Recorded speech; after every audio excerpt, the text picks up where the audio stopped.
अखंड मंडलाकारे व्याप्ते येन सरास तत्पदर्शितं येन तस्मै श्री गुरुवे नमः। सद्गुरु भगवान की जय। सर्वधर्मान् परित्यज्य मामेकं शरणं अहं त्वा सर्वपापेभ्यो मोक्ष इच्छामि मा शुचः। हे मोक्षार्थी आत्माओ, मोक्ष માટે આયા મનુ શરીર નિર્વાણ માટે આવ્યું, ભવ ધારવા માટે નહીં. પરમાત્માથી ઉત્પન્ન થયા છે, પરમાત્મામાં સમય થયો. સાગરમાં પોપટા હોય છે, પોપટા ફૂટી જાય છે તો સાગર જ છે. સાગર હતા, પોપટા હતા તો સાગર જ હતો. એ માલગરી તમે નામદાર રૂપ ધારણ કરીને ઓણિયો બોમણ પટેલ સંત મન થઈને બેઠા છો. પરમાત્મા ગોમ જોર નથી. તમારો આત્મા પરમાત્મા છે. દીપકભાઈ અને ઘણું સમજાવવા માટે ઘણું પ્રયત્નો કર્યા છે. આ વસ્તુ વાણીથી પડશે. આ સ્વયં દશા વાણીથી પડશે. મનસો વૃત્તિ સુંદર બ્રહ્માકાર તૈયાર થતી. જ્યારે બ્રહ્મની દશા આવે છે એ સંકલ્પો શું થઈ જાય. ઊંઘી જો તમે આખું જગત શું થઈ જાય, ખોવાઈ જાય. તો ગોમ છો આધર થતા આવે. ભાષાથી 4 વેદ ઉભા કર્યા છે, છતાં 4 વેદોને કહેવું પડ્યું નેતિ નેતિ નેતિ. આ નહીં, આ નહીં, આ નહીં, આમ હું સર આ સપનું છે. આપણી અસલ દશામાં તેને લોક શુદ્ધ એ તો મનની કલ્પનામાં ઊભું થયું. પણ આ પેપર છેલ્લું છે, છેલ્લું પેપર છે. જેનું અંતકર ચોખ્ખું થયું હોય, આયનો ચોખ્ખો હોય તો મોટું દેખાય. એવું અંતકર હોય ઉજરો ધરતી મેટરી જાય, સર્વે લાગે સૂજવા મહાપદનો ભાઈમાં. અંતરમાં દુઃખો ડૂબો છો, ઘર દેખાય છે, છોકરો દેખાય છે, પૈસા દેખાય છે, હોદ્દો દેખાય છે. હું અણ્યો છું, વમણ છું, હું સ્ત્રી છું, પુરુષ છું. આ શું દેખાય છે? આ રામલીલાનો ખેલ છે, જુદું દેખાય છે. સ્વયંમાં તમે એકલા જ છો, બીજું છે ને. મારો શ્વાસ ચલાવે છે એ તમારો શ્વાસ ચલાવે છે, તમારા માટે બીજો નથી. રામકૃષ્ણ મહાવીર નો શ્વાસ ચલાવતો બીજો આવતો નતો. 14 સૂરજ ચમકી રહ્યા છે એ બીજો ચમકારનારો બીજો નથી. હાલ કરી 1000 શબ્દોના પાર, સંકલ્પની પેઢી પાર જેનો હોદો છો એ આદર છે. આદર મેરા જીએ પ્રત્યાત્મક. અને એ તો કલ્પના છે. એ તો નદીમાં નાવા જઈએ મેલ ધોઈ જાય એ મેલ ધોવાનું સાધન છે. પણ મેળાવડામાં આવીને જો સાફ ના થઈએ અંતકર ચોખ્ખું ના થાય બીજું શું સરનું શું થઈ ચડ્યું. સત્પુરુષનું સરનું છે એ અમીનું ઝરણું છે. અમીનું ઝરણું છે.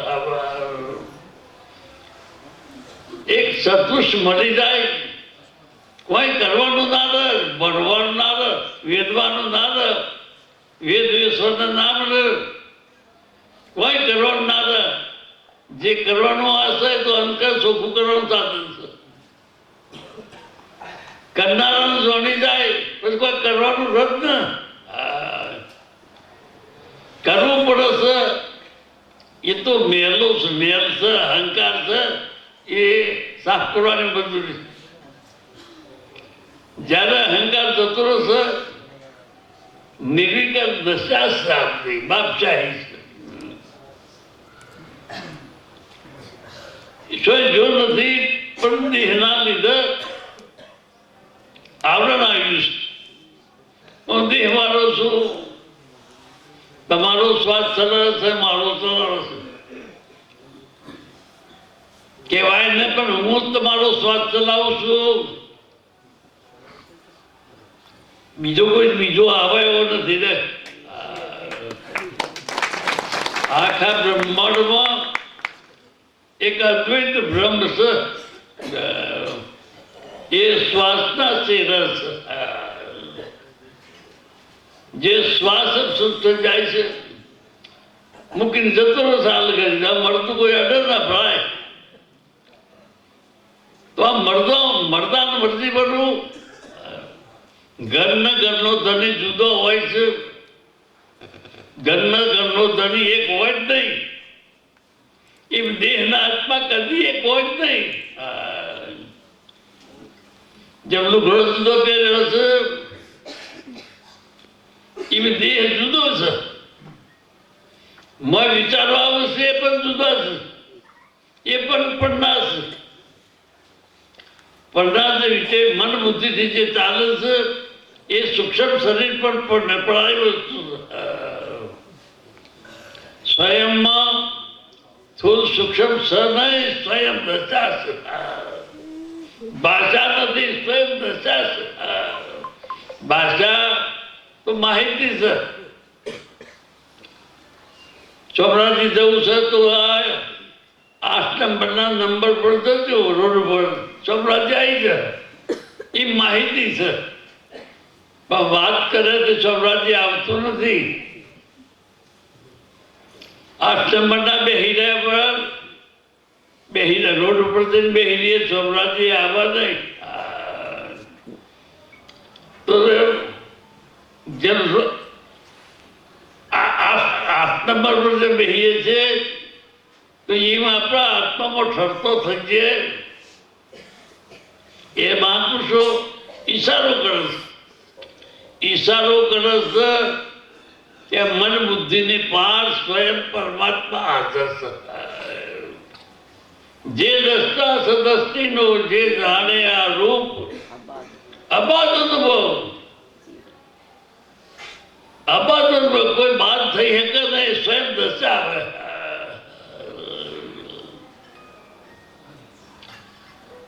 સૂર્ય ઉગ્યા પછી તો નારાયણ કેવું ના પડે તું જોઈશ એમ. તું જોઈશ કે નથી જોઈ તું એમ કેવું ના પડે. એ તો પૂઠ વાળવા ના રહે. હોદ્યું ના મળે. હોદ્યું ના મળે. એમને આત્માની દશામાં તેને લોક ને એકલો બ્રહ્મ પરમાત્મા છે. પણ આ વિરલ પુરુષને બ્રહ્મની દશા આવે છે એ બધા બ્રહ્મ જોઈએ કે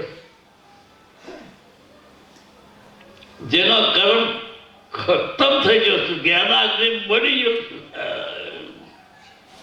એ બ્રહ્મ દર્શન કરી શકે. નહીં તો કર્મ દર્શનથી તો પુત્રો દેખાય. પુત્રો માટીના પુત્રો છે. મેં એકલો બ્રહ્મ સારા માણસ એને પોતે પોતાનું દર્શન કરે છે, દૈત ભાવ નથી રહેતો કે હું બાવજી પટેલ લાગી આવ્યો, ગુરુ નમસ્કાર કરી આવ્યો. એ શિષ્ય ગુરુ થઈ જાય છે. શિષ્ય બધું રહેતું નથી, સ્વયં ગુરુ દશા થાય છે, બીજું થઈ શકતું નથી. જેમ દિવાહાની બળી જાય છે તો સૂર્ય પ્રગટ થાય છે, અગ્નિ પ્રગટ થાય છે, સૂર્યનો અંશ છે, એ સૂર્યનો અંશ છે.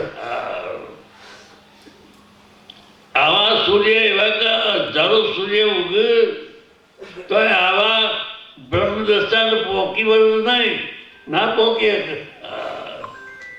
એવી અદભુત આત્મદશા આપણને પ્રાપ્ત થઈ મનુષ્ય. આ તો કરોડે જન્માય આ વસ્તુ તો પ્રાપ્ત થાય જ નહીં. આ કર્મની લોડીમાં અક્રમ દશા છોડી પ્રાપ્ત કરવી. પણ જીવાત્મા ઘનાકારથી કરતો આવ્યો હોય તો સહેજ થઈ જાય, સહેજ તાલીપાલન થઈ જાય.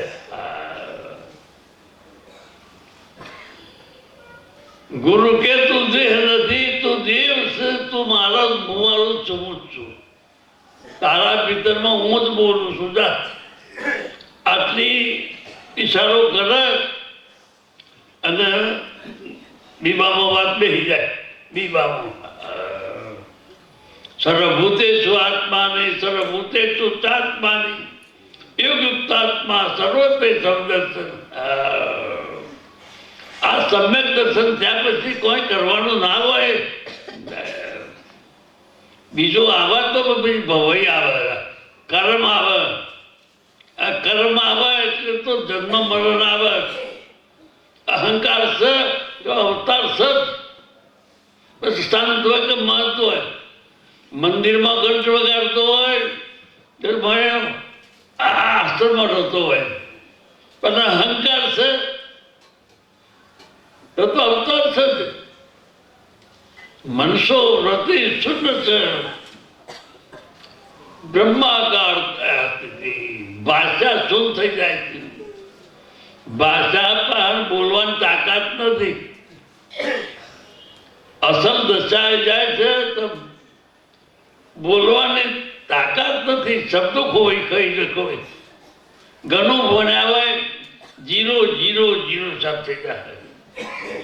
ઘણું યાદ કર્યું હોય, 500 ફક્ત કાવ્યો લખ્યા છે આચાર્ય. આજે એક કરી યાદ ના મળે. તમને કે વિશે પણ મને આવડે તો શું કહ્યું, મારી લખેલી વસ્તુ મને યાદ આવતી નથી. 15 પુસ્તકો લખેલો છે. એ મોની તમને કોક કેવું હોય પણ મને યાદ આવે તો શું કે આ બાબતથી મારી એક આત્માની અદભુત દશા. અને તમારી મારી એક જ હોય, બીજું હોય નહીં. સૂર્ય દીવો બાથરૂમમાં પડતો હોય કે મંદિરમાં પડતો હોય, બીજો દીવો હોય નહીં. મંદિરમાં હોય કે તમારા બાથરૂમમાં હોય, રસોડામાં હોય, એ દીવો બીજો હોય નહીં. એ મોણિયો મોહન પટેલ સંત મન સ્ત્રી પુરુષ હોય, આત્મા બીજો હોય નહીં. આત્મા સ્ત્રી પુરુષ નથી. એ તો ભ્રમ છે, નક્કર ભ્રમ છે. ભાષાથી ભ્રમ છે.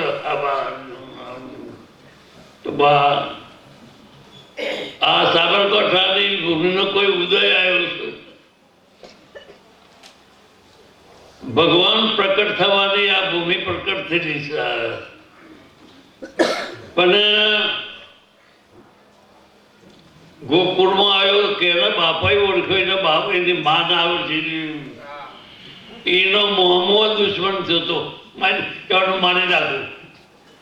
એની માસી ઝેર કરી રાવણ નથી, ઝેર ઝોપડી સમજે. કોઈ બાપો ઓળખે ગોકુળમાં આવ્યો ને બસ કે હું જ ભગવાન છું, પણ ઓળખે છે કે તો ગોવારી વાળું છે. અયોધ્યામાં આવ્યો એનો બાપો ના ઓળખ્યો એટલે 14 વર્ષનો વનવાસ આપી દીધો. પોતાના છોકરાનો વનવાસ આપી દીધો. તો ઓળખે કોણ? આ વસ્તુ આ સ્વપ્નાની ઓળખાય એવી વસ્તુ નથી. ચોબરાની ઓળખે તો આ કાળો દોરો ચોબરો દેખોય. ગુરુ એવી દિવ્યદ્રષ્ટિ આલા ગુરુ તો જેમ હજારો માટલામાં પોણી એક જ હોય, હજારો દાગીનામાં હોનું એક જ હોય, હજારો દીવામાં પ્રકાશ એક જ હોય, એમ તમામ દેહોમાં એક ચેતન પરમાત્મા સિવાય સૌને નમું, સૌને ગમું, સૌને કરું પ્રણામ. એવી અદભુત દશાઈ જાય બાર. તો ટાઈમ થઈ ગયો બેટા, ખૂબ સુખી રહો. તમારા પુણ્યનો કોઈ પાર નથી. મારે સત્સંગમાં જવું છે, બેનાવડામાં જવું છે, એટલા ભાવ કરો તરત યજ્ઞ થઈ જાય. પણ પુણ્ય બંધ થાય. પણ આ મારે પુણ્યથી પ્રાપ્ત થતો નથી, તપથી પ્રાપ્ત થતો નથી. તપથી યોગથી ભગવત પહેરવાથી, મંદિર બનાવવાથી, આશ્રમ બનાવવાથી એ બધો સાધન છે. પણ સાધનને જોડનારો સ્વયંને જાણતો નથી. સાધન સ્વયંને જાણે નહીં. મારા ફળો મારા કે રામ રામ કરે તો રામને કોણ જોડનારો જુદો છે, જમનારો જુદો છે. અને જોડે છે ભગવાન થઈ જાય. એ જ જેને હોદો છો એ થઈ જાય. જેને હોદો છો એ જ થઈ જાય, પોતે થઈ જાય. સાધન છૂટી જાય. સૌ સાધન બંધન થયો ને કોઈ પાય. સત્ય એ જ પરમાત્મા છે. સત્ય સિવાય બીજું કોઈ પરમાત્મા છે ને. આ પંખી આકાશમાં ઉડે છે, એનાથી ઉડે છે. મારે ચેતન પરમાત્મા તો ઉડે છે. તો બા આરતી આવી છે. ચૂકી રહો. ખૂબ ખૂબ આશીર્વાદ. સદગુરુ ભગવાન સૌ સંતોની ચૂકી રહો બેટા. લઈ જ બેટા. સદગુરુ